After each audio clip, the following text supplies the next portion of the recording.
Fridtjof Schuon, résumé de la métaphysique intégrale. Chapitre 5.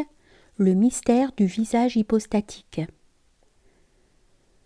On rencontre chez des auteurs musulmans l'opinion pour le moins surprenante qu'aucun envoyé ou fondateur de religion n'aurait aimé Dieu autant que l'aurait fait le prophète de l'islam, et qu'aucun n'aurait été aimé de Dieu autant que lui.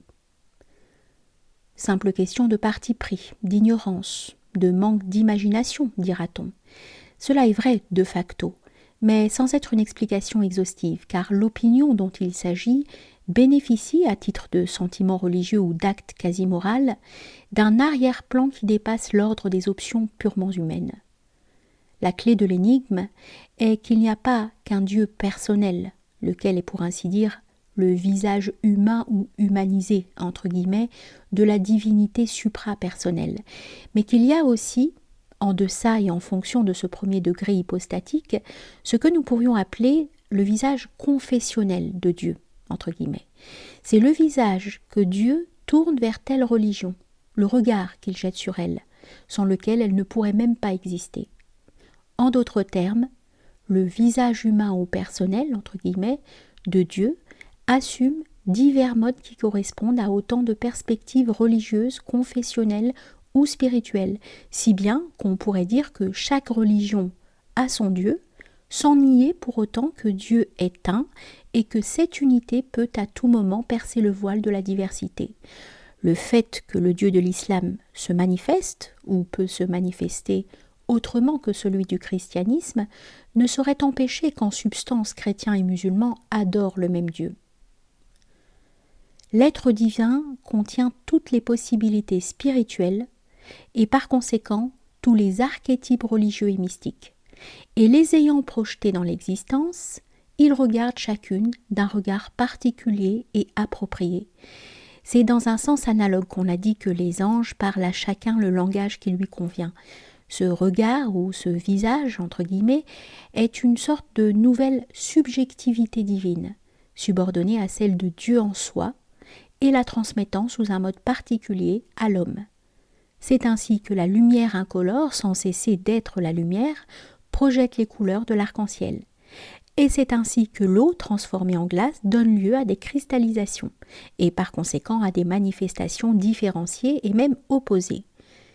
S'il y a conflit des religions, des confessions, des voies, c'est parce qu'il y a une concurrence des archétypes. Ceci ne saurait être foncièrement contradictoire. L'apparente opposition des couleurs rouges et vertes se résout précisément dans leur origine incolore, mais ils sont néanmoins exclusifs les uns des autres, sauf en leur centre, par définition informelle, eux, et débouchant sur la lumière pure. Il importe de comprendre que l'hypostase visage ou regard n'est pas une abstraction, qu'elle est au contraire une autodétermination divine concrète en vue de tels réceptacles humains singuliers au collectif, et qu'elle projette dans la maya humaine tout un univers particulier ayant ses propres lois, ses propres possibilités, ses propres prodiges. C'est en ce sens qu'on peut dire que changer de religion, c'est changer de planète. Et comprendre une religion étrangère en tant que phénomène, c'est avant tout saisir qu'elle est une planète et non simplement un continent, bien qu'il y ait assurément des degrés dans l'éloignement ou la différence, et par conséquent dans le sentiment de dépaysement que peut inspirer un climat religieux étranger. Le soleil est un, mais il regarde les planètes avec des regards différents, si l'on peut dire, et il est vu différemment suivant leur situation dans l'espace. Image simpliste peut-être, mais en tout cas suffisamment adéquate pour être valable sous le rapport qu'importe ici. Exotériquement, on dira, en langage musulman, que Dieu a envoyé Mohammed pour fonder l'islam. Ésotériquement, on pourra dire que l'archétype in divinis de la possibilité islamique a projeté celle-ci dans l'existence et est devenu par là, pour cette projection, le Dieu tout court.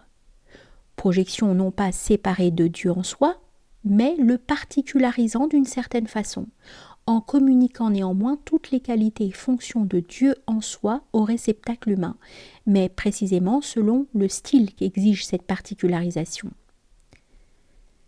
chaque visage divin opère moyennant une idée force qui le décrit et qui est tout. Quand on dit le Christ en climat chrétien, on a tout dit. Le mystère de la manifestation salvatrice prime tout. Il n'y a qu'une seule vérité décisive, à savoir que Dieu est devenu homme afin que l'homme devienne Dieu. Or, la spécification hypostatique, le visage divin qui a projeté dans le monde cet aspect du rapport Dieu-homme, ce visage hypostatique se solidarise d'une certaine manière avec toutes les conséquences que l'archétype provoque dans le monde humain, sans exclure ce phénomène tout naturel qu'est le parti pris religieux. Cependant, même dans cette limitation, Dieu ne cesse pas d'être Dieu. Le seul Dieu qui soit, et il ne permet pas à sa projection particulière un triomphe absolu. Il la contredit soit ab extra, soit ab intra, c'est-à-dire soit par une autre religion, soit par la Sophia Perennis. En climat musulman, l'idée force, l'idée pour ainsi dire ontologiquement indiscutable, est le postulat du Dieu un. Qui dit Allah a tout dit. Ce mot ferme quasi existentiellement la porte à toute contestation, et cette qualité d'absolu rejaillit forcément sur le messager, et permet d'affirmer, en bonne conscience et sous le regard du visage hypostatique correspondant, que nul n'est aimé davantage d'Allah que le messager d'Allah, c'est-à-dire le porte-parole de l'idée force que ce nom exprime et manifeste. Nous avons là un exemple de ce que nous avons appelé plus d'une fois le relativement absolu. Expression paradoxale s'il en est, mais indispensable sur le plan de l'analyse métaphysique. Idée force, avons-nous dit, et nous préciserons, du côté chrétien, phénomène éblouissant de l'homme-dieu unique, inégalable et a fortiori insurpassable, et seul capable de sauver les âmes. Du côté musulman, évidence fulgurante de l'absolu, du principe unique, indivisible, inviolable et invincible. La certitude de l'absolu est absolue, comme la doctrine de l'unité est unique, est tawhid ou wahid, et comme la foi dans le Sauveur est salvatrice. Chaque religion est un système, non seulement dogmatique, mythologique et méthodique, mais aussi cosmique et eschatologique. On ne peut pas mesurer les valeurs d'un système avec les mesures d'un autre système, ce que ne contredit pas l'homogénéité évidente de leur essence commune. Le christianisme, en tant que religion, est un upaya, un stratagème salvateur, donc un système formel parmi d'autres systèmes formels possibles, et la divinité du messager ne peut rien y changer. Dieu seul est bon, a dit le Christ. La limitation du système chrétien apparaît d'emblée dans sa définition axiomatique de l'homme, lequel est pécheur et qui ne peut approcher Dieu que sur cette base, d'où le rejet implicite ou explicite de toute gnose. Mais l'homme est aussi enfant de Dieu, celui-ci étant père, et en outre, mon royaume n'est pas de ce monde, ce qui indique un ésotérisme d'amour et s'adresse tel quel à une société de spirituel, mais non à une humanité intégrale. En fait, l'application légaliste de cette sagesse de saint a créé une dangereuse scission dans le corps social, comme le montre dans l'histoire de la chrétienté la sourde tension ou la guerre chronique entre le clergé et la laïcité dans le monde catholique avant tout. Le visage hypostatique qui préside à l'islam a réagi contre cette perspective globale, non seulement contre le danger de scission et de déséquilibre, mais aussi, et a priori, contre l'idée de l'homme égal pécheur et contre celle du Dieu devenu homme. Cette seconde idée ayant déterminé la théologie trinitaire, ou plus précisément l'équation entre l'aspect de Trinité et l'absolu, d'où un christiocentrisme qui de facto domine tout. D'une part, l'islam a ramené Dieu, si l'on peut dire, à sa signification première et à son essentialité transcendante, et d'autre part, il a ramené l'homme au sacerdoce primordial et surnaturellement naturel, en sacralisant ainsi la société entière. Pour l'islam, Dieu n'est pas père, du moins pas a priori et envers tous, mais il est Seigneur, comme cela convient à l'égard d'une collectivité intégrale.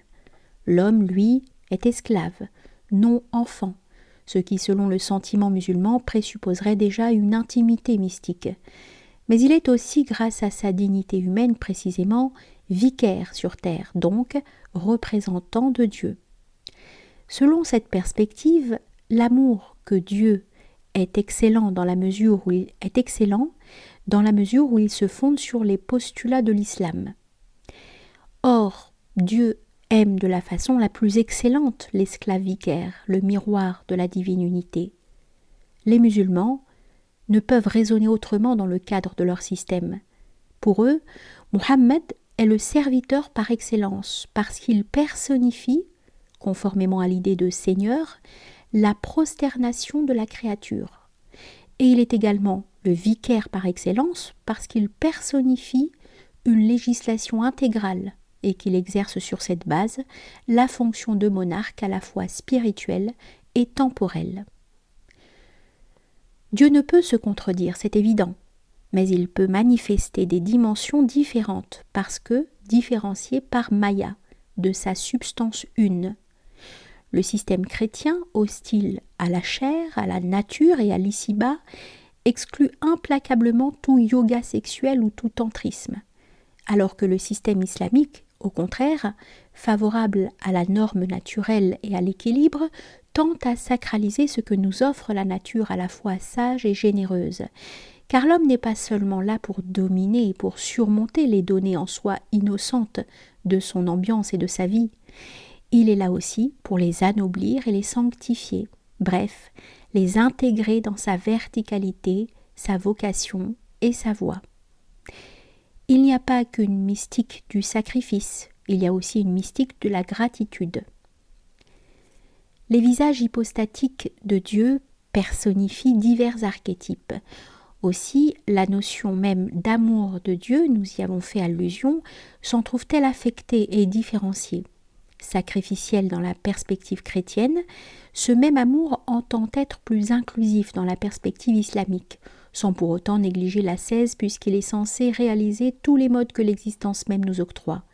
Il faut tenir compte de ce jeu des archétypes quand on se heurte à une annexion confessionnelle de l'amour de Dieu, et a priori de Dieu lui-même, et comprendre que le visage hypostatique auquel elle se réfère donne nécessairement sa caution aux opinions ou sentiments conformes au monde de compossible qu'il a créé, quitte à briser incidemment l'écorce du symbolisme et à manifester, fort paradoxalement, cette quintessence qu'est la vérité de partout et de toujours.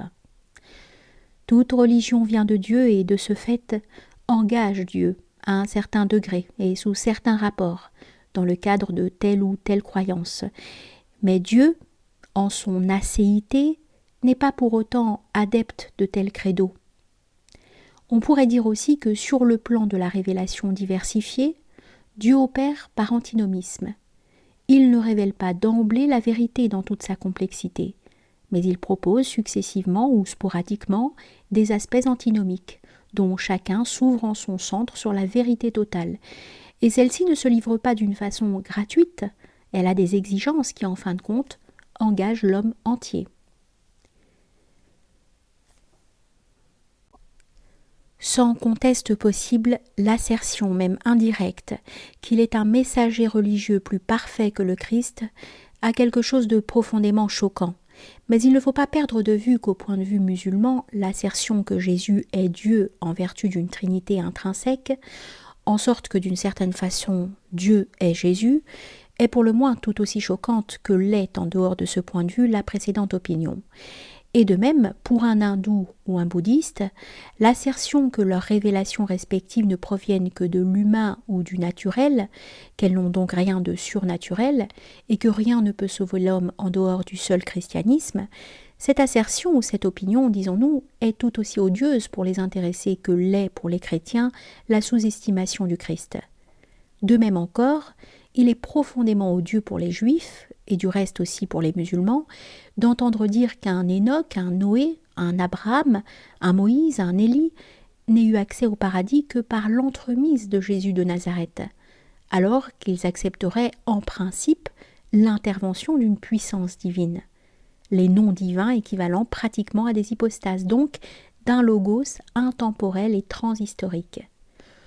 Tout compte fait, l'idée que tel messager religieux aurait aimé Dieu plus parfaitement que tel autre messager ou que tous les autres nous paraît être pour le moins un luxe inutile. Dans l'islam, où elle a surgi même sous une plume des plus éminentes, elle ne résulte ni du Coran ni de la Sunna. Elle n'est donc rien de plus qu'un pieux excès. Reste à savoir si, dans un espace religieux, de telles initiatives ou de tels écarts peuvent être évités, ou dans quelle mesure ils peuvent l'être, étant donné que la religion vit en partie d'enthousiasme, humainement parlant, et que nul ne peut imposer des lignes de démarcation au débordement de la foi, ou éventuellement de la spéculation théologique ou mystique. La question qui se pose pour nous est de savoir non seulement pourquoi des excès d'opinion, quel qu'en soit le niveau, existent en climat religieux, mais aussi pourquoi on les rencontre même chez des ésotéristes de première grandeur. Sans doute faut-il tenir compte ici d'un élément de bhakti, de mystique d'amour, lequel englobe tout dans un flux unique de dévotion, sans trop se soucier d'un sens critique qui, en pareil climat, apparaîtrait comme une dissonance et presque comme une trahison. Le jardin mythique de la tradition est un système clos et bienheureux dont le contemplatif ne sort pas volontiers pour s'engager dans l'espace froid et neutre d'une science exacte, telle la religion comparée. Si le gnostique se voit obligé de dépasser le monde des formes, il le fera de préférence par l'ouverture providentielle située au centre même de son jardin. Il hésitera, en climat étroitement confessionnel, à pénétrer dans la stratosphère de la vérité tout court. N'empêche qu'une façon de voir moins affective et plus objective garde partout ses droits, et cela a fortiori sur le plan universel où les grands initiés entendent se placer et peuvent se placer dans la mesure où leur information est suffisante. La connaissance exacte des phénomènes ne nuit certes pas à la connaissance profonde de Dieu. En résumé, nous dirons qu'il y a deux circonstances atténuantes aux opinions excessives que l'on rencontre en climat confessionnel. L'une, nous venons d'en parler, est une mentalité dévotionnelle qui favorise une pensée plus pieuse que correcte. L'autre, nous l'avons fait valoir plus haut, est l'irrésistible évidence et l'invincible puissance de l'idée clé. À la suite de cette idée, ou à l'ombre de ce visage divin, les opinions trop unilatérales, voire exorbitantes, bénéficient pour le moins d'une certaine plausibilité, soit formelle, soit implicite. Ou bien elles sont admissibles sous un rapport très particulier, ou bien elles expriment des vérités indépendantes du sens littéral. En tout état de cause, il convient de les regarder comme des symboles, à moins qu'elles ne soient intrinsèquement aberrantes, et de ne pas les envisager en dehors de l'idée qui les détermine directement ou indirectement, et qui peut, sinon toujours, les justifier ou les corroborer sans réserve, du moins les excuser. Cette idée clé qui projette l'absolu dans la maya humaine et qui, dans l'espace religieux, est tout.